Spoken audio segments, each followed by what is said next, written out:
Hello everybody, myself Dr. Avarani, Assistant Professor, Department of Home Science, L&T College, Muzaffarpur. Today we will discuss about lifestyle related diseases, and diabetes is one of the most common disease which is related to our lifestyle. So we discuss about diabetes mellitus. Person with diabetes have too much sugar in their blood and urine. However, there is no need to worry because diabetes can be kept under control with certain change in lifestyle, dietary intake, exercise and regular intake of prescribed medicine. Then next question is, what diabetes is? We require energy for all our daily activities. This energy is mainly derived from carbohydrates. When we eat carbohydrates through our diet, our blood sugar increases. If it rises beyond 180 mg per 100 ml, blood sugar is excreted in the urine. Normally, insulin, a hormone produced by the beta cell of pancreas, helps to utilize sugar for the production of energy by the body.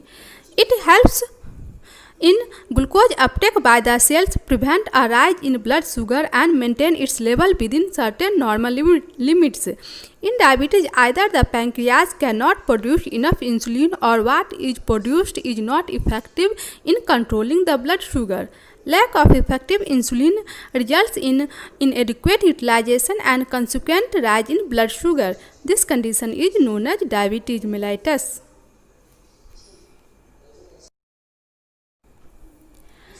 Types of diabetes. Mainly there are two types of diabetes. First, insulin dependent diabetes mellitus or type 1 diabetes. Second, non-insulin dependent diabetes mellitus or type 2 diabetes. Insulin dependent diabetes mellitus or type 1 diabetes. Usually this type of diabetes affects children or adolescents. There is little or no production of insulin, and as a result such individuals require daily insulin injections. It is rapid in onset. The symptoms get severe when insulin injections are discontinued. Second type is non-insulin dependent diabetes mellitus or type 2 diabetes. This usually affects overweight or obese adults. The insulin production may be normal or even high. However, the insulin produced is not as effective as normal insulin. The symptoms of disease are gradual in onset.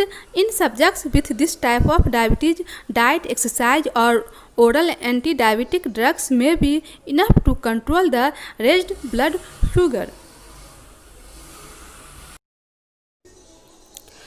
One term is impaired glucose tolerance.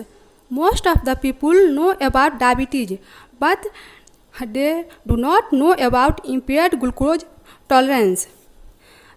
Then what is impaired glucose tolerance?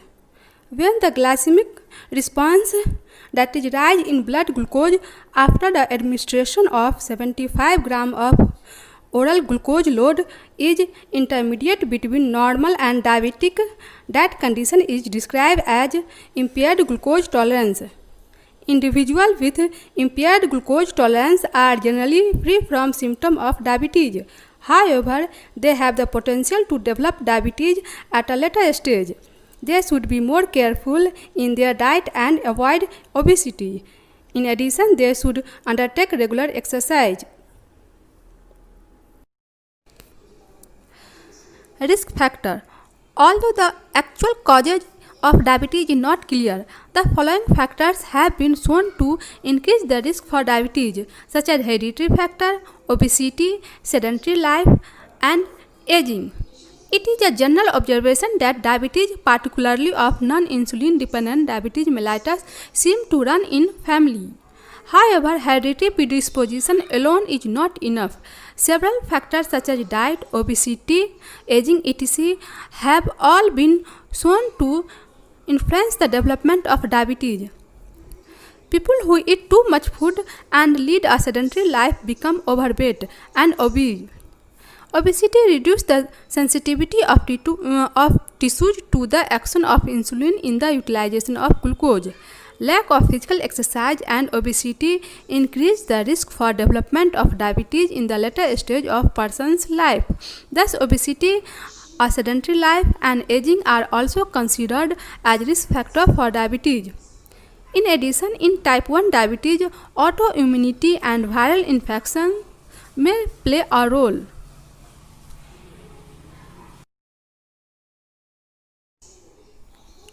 Symptoms of diabetes. Symptoms of diabetes are excessive thirst, scientifically known as polydipsia, increased appetite, scientifically known as polyphagia, frequent urination, scientifically known as polyuria, loss of weight, easy tiredness, and slow healing of cut and wounds.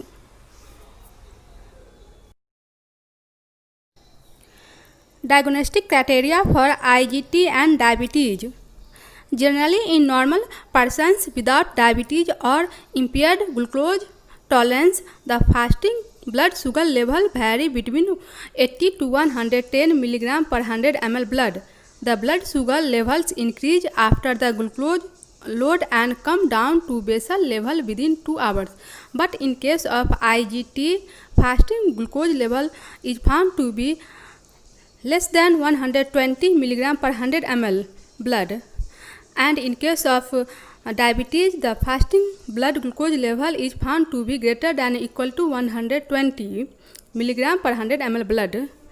2 hours after 75 gram glucose load. In case of IGT, blood glucose level is found to be 120 to 180 mg per 100 ml blood. And in case of diabetes, blood glucose level is found to be greater than or equal to 180 mg per 100 ml blood.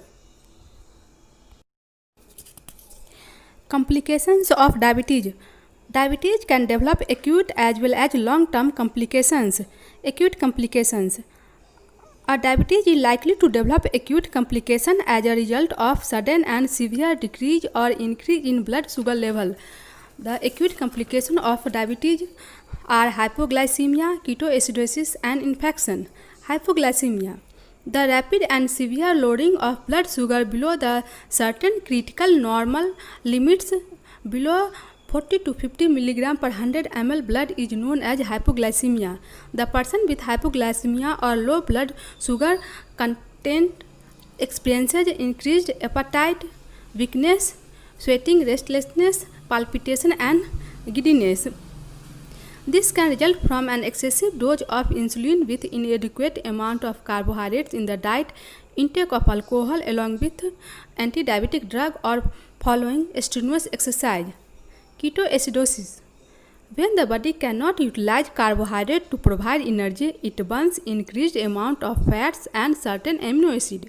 This results in increased formation of metabolic products known as ketones. When the ketones produced are more than what the body can handle, they accumulate in the blood, resulting in ketoacidosis. This is a serious condition as the patient may go into coma. Infection. In diabetes, cut and wounds heal slowly. They are prone to tuberculosis and infection of skin, urinary tract, and foot. Long-term complications. Diabetes are predisposed to two types of complications of long duration. One related to the increased predisposition of diabetic for atherosclerosis, hardening of blood vessels due to deposition of fatty substances because they generally have high level of blood lipid such as cholesterol and triglycerides, which make them susceptible to the heart disease and stroke. The second type of long-term complications are lesions that affect the small blood vessels of eye and kidney. Lesions of eye results in rapid deterioration of eyesight. Lesions of kidney result in the excretion of protein in the urine. Neglect may lead to kidney failure. Prevention.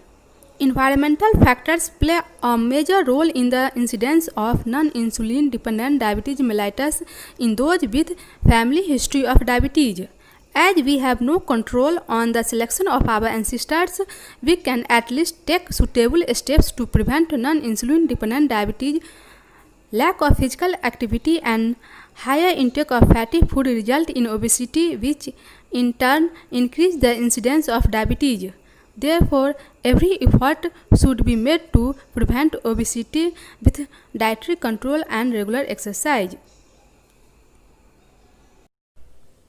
This was all about diabetes mellitus. Thank you.